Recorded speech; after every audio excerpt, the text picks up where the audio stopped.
So as you come to find what works for you day to day, I encourage you to think about rhythm. And this little video here shows this beautiful rhythm of activate and settle. Just like you do a little activity, which is a bit of sympathetic activation, and then a bit of parasympathetic as you rest and repair. You're not a machine. We're organic beings that require both rest and recuperation and activity. Look at nature, at her seasons, spring and summer, expansion, autumn and winter coming in, and then allowing that to bring about another expansion. That is what we're curious about today for you. And what we're looking for and why we work with stabilizing your nervous system, your daily routine, how you work with yourself, is to get this little rhythm that you can see in this lovely harmonious line here of activate, a little gas pedal, and settle, a little brake pedal. In these conditions, chronic fatigue, pain, anxiety, trauma, what happens is we tend to lose this rhythm. And this in between these dotted lines is your optimal range of resilience, where we can have a little activation and do things, and our system knows how to settle and rest and repair. When we have a chronic overactive stress response, what happens is we do a little activity and we fly up in this overactivation zone of fight flight, and then when that is too much and goes on too long, we will go into hypo-aroused states of shutdown, weakness, dissociation, a lot of fatigue.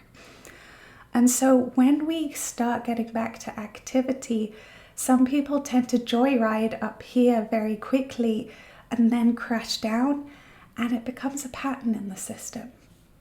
And what we are seeking instead is natural rhythm, not hypervigilance of, oh my goodness, if I do anything, it's going to go, in inverted commas, wrong, but an understanding that we need to be back in touch with what does actually engagement feel like, a little activation, and can I gently teach my system what settling feels like, the beauty of allowing yourself to come back to rest and repair, which quite often can be alien to a lot of people.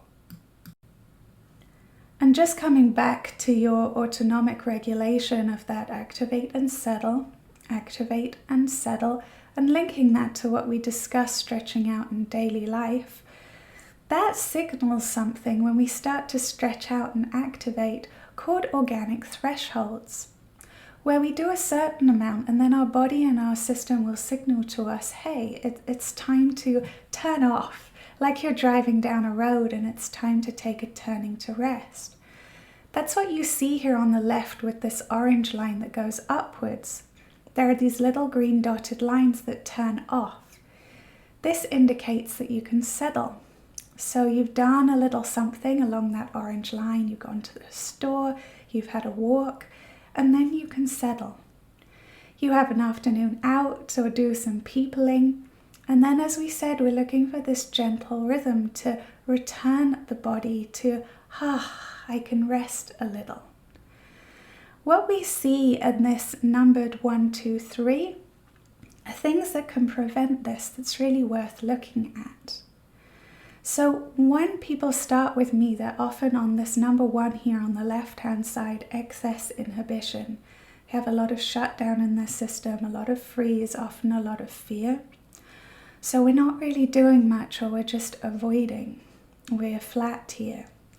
Sometimes we might pop up out of there and get a bit of energy, but then we joyride. We just go straight up that incline on the left-hand side, and we don't notice the signals in the body that it needs to settle. We're not connected to it. So what happens is we joyride up to the top here into hyper arousal, and there is what you see here, failure of inhibition. What that means is we've put the gas pedal down and we haven't had that gentle break of parasympathetic that allows us to rest.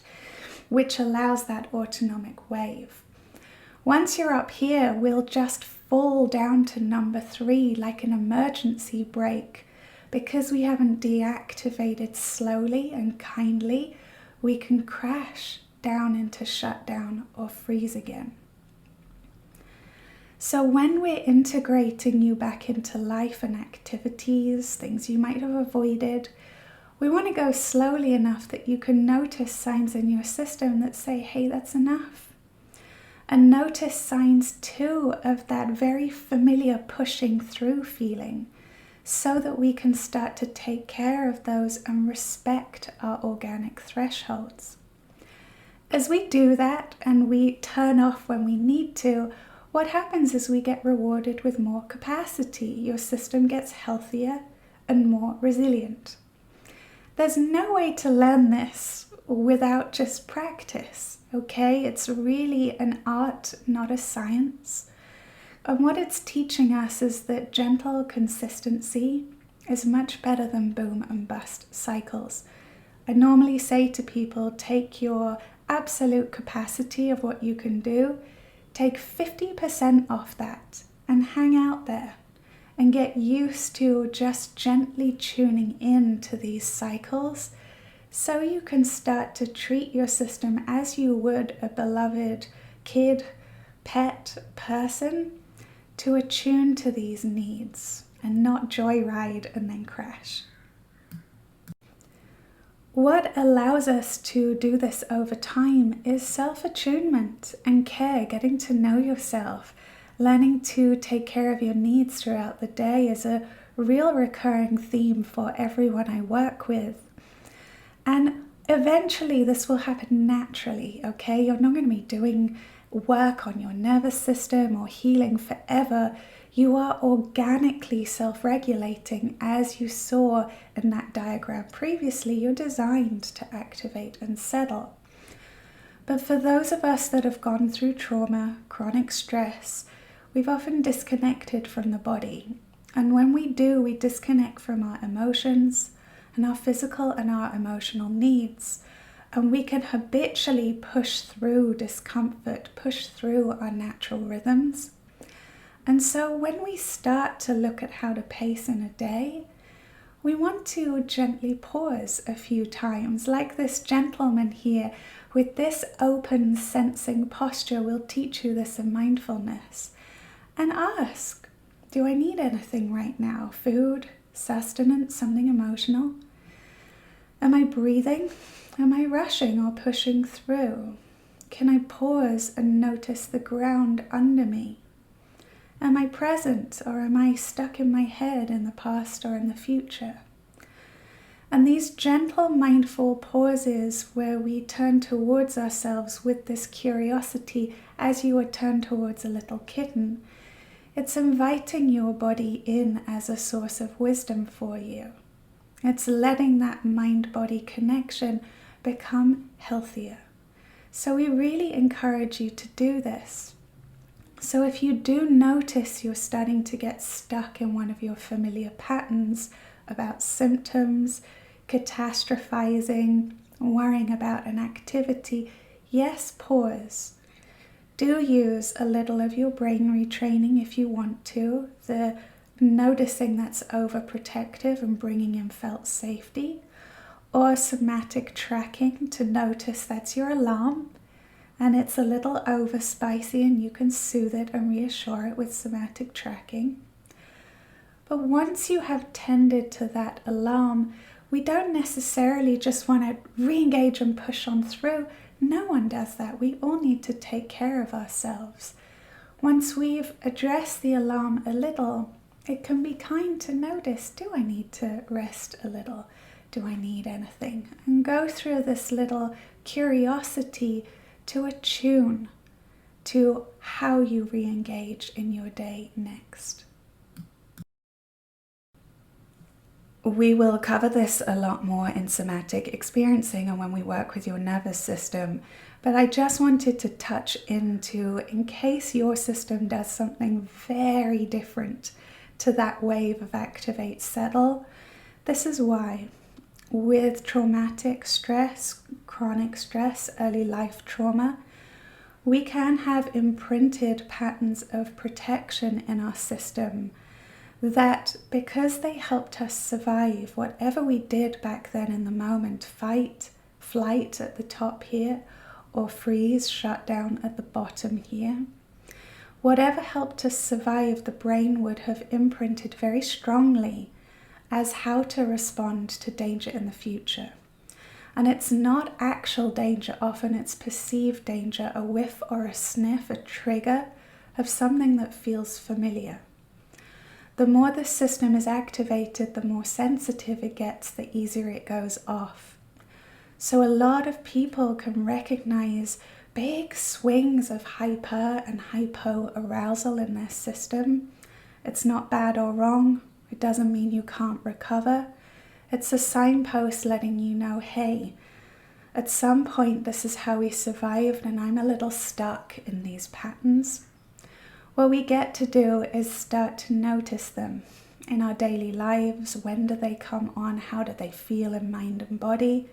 And we get to turn towards them with kindness and help our system learn to sometimes release them, sometimes move them through, sometimes soothe them. It's very unique for each person, so that our system can return to its homeostasis, its balance of this lovely autonomic wave. You're designed for this. It's innate. Nobody gets broken. We just often can get stuck in these patterns. So finally, an invitation to hold your practices lightly. Just like any kid or any animal, they don't just need feeding all the time. They need different things at different times. A lot of people come to me with quite rigid practice with brain retraining. And as the wonderful psychologist Abraham Maslow said, if the only tool you have is a hammer, you tend to see every problem as a nail. We just automatically rely on that tool without attuning. And you have varying needs at different times. And as we grow to trust this body a little more, yes, interrupt with one of your basic skills like somatic tracking, any of your nervous system soothing practices or brain retraining. And then we want to have this open sensing of, is there a need? Do I need food? Or to go and rest? Or do I need to say no to something or yes to something? And that happens over time as we come to practice these things and see what works for us and what doesn't. You cannot get anything wrong. If we treat this like curiosity of how do I live with more ease, how do I build greater well-being, the symptoms will go away as a side effect of that. So as always, be kind, treat yourself like a little seedling. You're just learning how to water yourself.